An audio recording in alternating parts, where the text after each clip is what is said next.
Friends, स्वागत आहे तुमचं अलकाच्या किचनमध्ये एका नवीन रेसिपीसोबत. तर आज आपण बनवणार आहोत गुळ आंबा. गुळ आंबा बनवण्यासाठी मी इथे आंबे स्वच्छ धुवून पुसून घेतलेले आहेत आणि 10 मिनिट फॅनखाली सुकवून घेतलेले आहेत.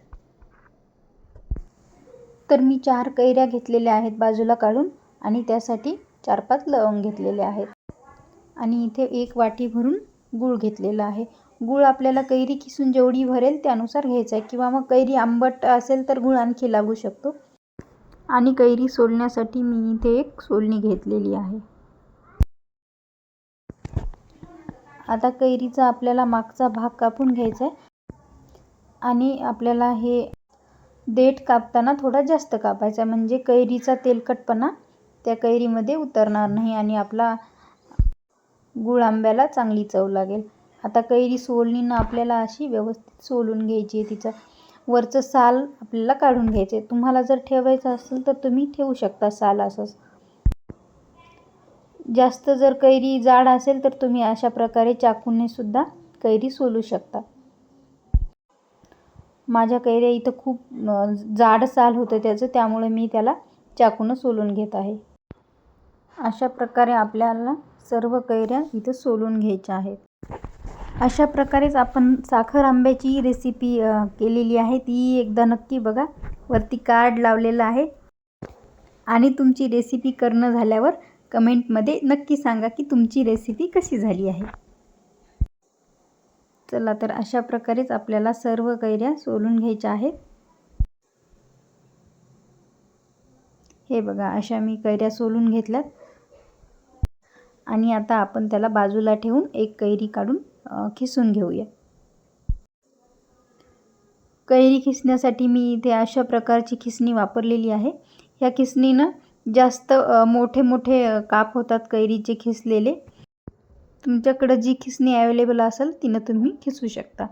अशा प्रकारे मी इथं खिसलेली आहे आणि गुळ आंब्यासाठी साखर आंब्यासाठी मोठी मोठी खिसलेलीच कैरी छान लागती. बारीक जर केली तर ती एकदम बारीक होती आणि गुळ आंबा असा एकदम पेस्ट केल्यासारखं होतं. त्यामुळे इथे मी थोडी जाडसरच कैरी खिसून घेतलेली आहे. आता इथं आपली पूर्ण कैरी खिसून झालेली आहे. आता गॅसवर कढई ठेवायची आणि कढईमध्ये खिसलेला सर्व खीस टाकून घ्यायचा. कैरीचा खीस थोडासा 2 मिनिट गरम होऊ द्यायचा आणि गरम झाल्यानंतर आपल्याला त्यामध्ये नंतर गूळ टाकून घ्यायचा आहे. 2 मिनिट त्याला व्यवस्थित गरम करून घ्यायचं म्हणजे वाफा निघेपर्यंत.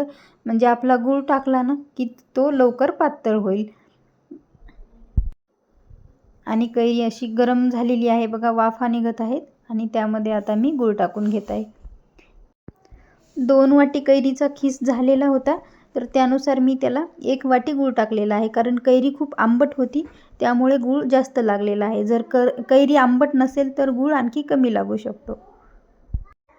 आणि त्यामध्ये आपल्याला लवंग टाकून घ्यायची लगेच.